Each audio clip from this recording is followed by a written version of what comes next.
अवकाळीग्रस्तांना मोठा दिलासा। राज्यातील अवकाळी पावसाने नुकसान झालेल्या शेतकऱ्यांसाठी सरकारने महत्त्वाचा निर्णय घेतला आहे। 128 कोटी 65 लाख रुपयांची मदत जाहीर करण्यात आली असून राज्यातील सुमारे 1,80,574 शेतकऱ्यांना याचा लाभ मिळणार आहे। यामध्ये अकोला, वाशिम, अमरावती या जिल्ह्यांचा प्रामुख्याने समावेश आहे।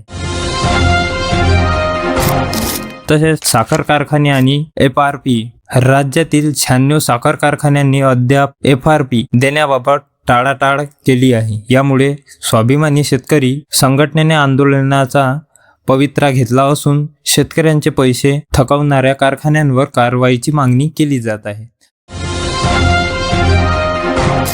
तसेच पशुसंवर्धन विभागाची नवी योजना 75% अनुदान। आता शेतकरी फक्त मजूर न राहता मालक बनणार आहेत।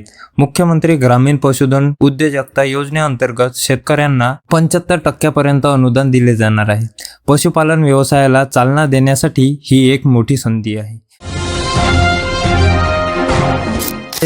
पाणी टंचाई आणि धरणांतील साठा वाढत्या उष्णतेमुळे राज्यातील धरणातील पाणी साठा झपाट्याने कमी होत आहे। नाशिक जिल्ह्यातील धरणामध्ये आता केवळ 35% साठा उरलेला आहे, तर हिंगोलीमध्ये जलसंकट गडर झाले आहे।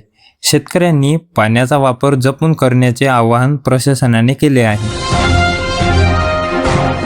तसेच बोगस दिव्यांगावर हायकोर्टाचा बडगा। नोकरीमध्ये बोगस दिव्यांग प्रमाणपत्र वापरणाऱ्या कर्मचाऱ्यांवर उच्च न्यायालयाने कडक कारवाईचे धोरण ठरवले आहे। येत्या 120 दिवसांत अशा कर्मचाऱ्यांची पडताळणी अनिवार्य करण्यात आली आहे। तर महत्त्वाच्या बातम्या। घरकुल योजना। घरकुल लाभार्थ्यांसाठी बांधकामासाठी रेती आरक्षित करण्यात आली असून तिचे वाटप सुरू झाले आहे।